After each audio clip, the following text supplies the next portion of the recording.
শুভ সন্ধ্যা, শুভমহালয়া, আসন্ন শারদীয়ার শুভেচ্ছা জানিয়ে উপস্থাপনা করছি ছন্দবদ্ধ শ্রুতি নাটক দুর্গা চরিত্রে আমি তন্ময়, মুগলাই ও অরূপ মাস্টারের চরিত্রে আমি আর্য, ওয়েন্দ্রিলা চরিত্রে আমি অর্ধনা। রচনা ও নির্দেশনায় আমি তন্ময় চক্রবর্তী। শুরু করছি উপস্থাপনা আজকের দুর্গা এলো ঘরে। পল্টুদা ও পল্টুদা। কে? কারা এলি? পাড়া দাদারা? হ্যাঁ, ভজন, টম্পু, বুবলাই। ও বাবা, সিনিয়র জুনিয়র সবাই।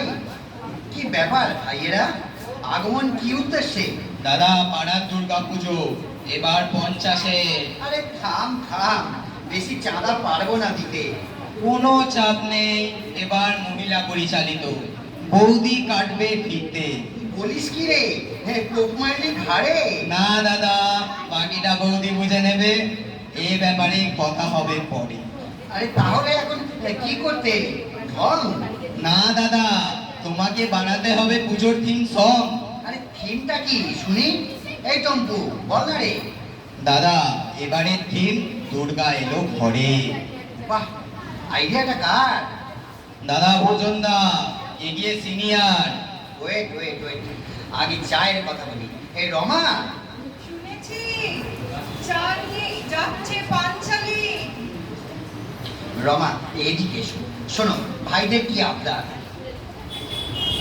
ওরা তো ঠিকই বলছে, বেঁধে ফেলো গান। এই নাও গিটার। আচ্ছা দাদা, এবার তবে প্রস্থান। বাজিমাত করবে পল্টু পপ ডিলার। আর বাড়াস না ভাই, সুতো জড়িয়ে যাবে। দুদিন সময় নিলাম, দেখা যাক কি হবে।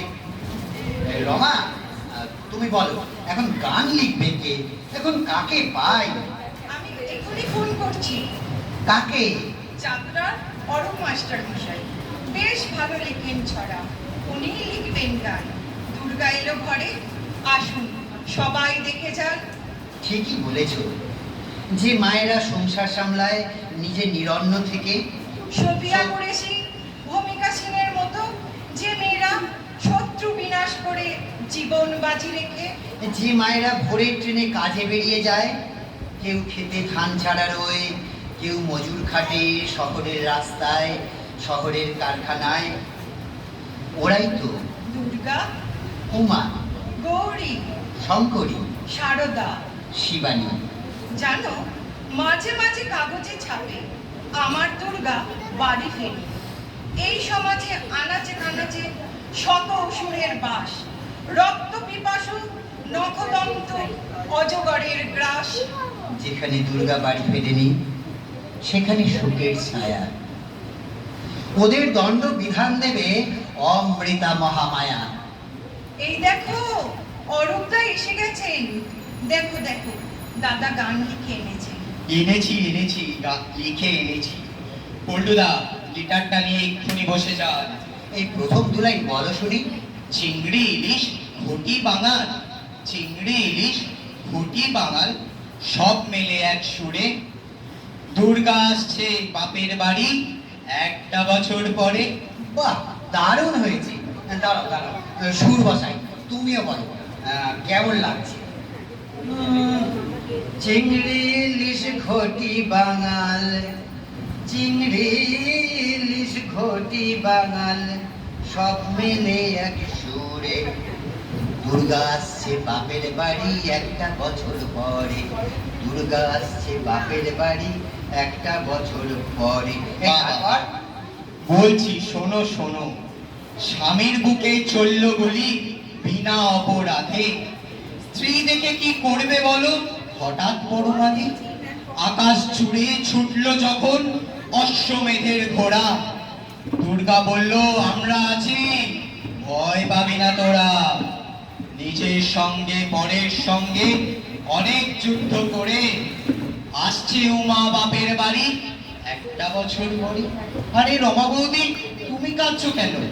অরূপদা, আমার মেয়েটাও তো সেই কোন প্রবাসে পড়ে আছে, নিজের পড়াশোনা, রিসার্চ, চাকরি নিয়েই ব্যস্ত। নিজের দিকে তাকানোর সময় নেই।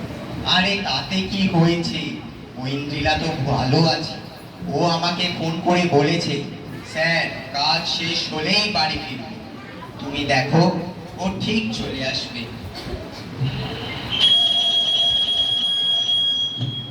হ্যালো, বল কি করছিস সোনাই? হ্যালো মা, আমি মুম্বাই এয়ারপোর্টে নেমেছি। কাল সকালে বাড়ি পৌঁছাচ্ছি। বাড়ি গিয়ে অনেক গল্প হবে।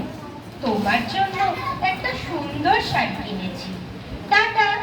কে আমার কথা মিলল তো? আমার প্রাণমঙ্গলা, আমার দুর্গা ঘরে আসছে।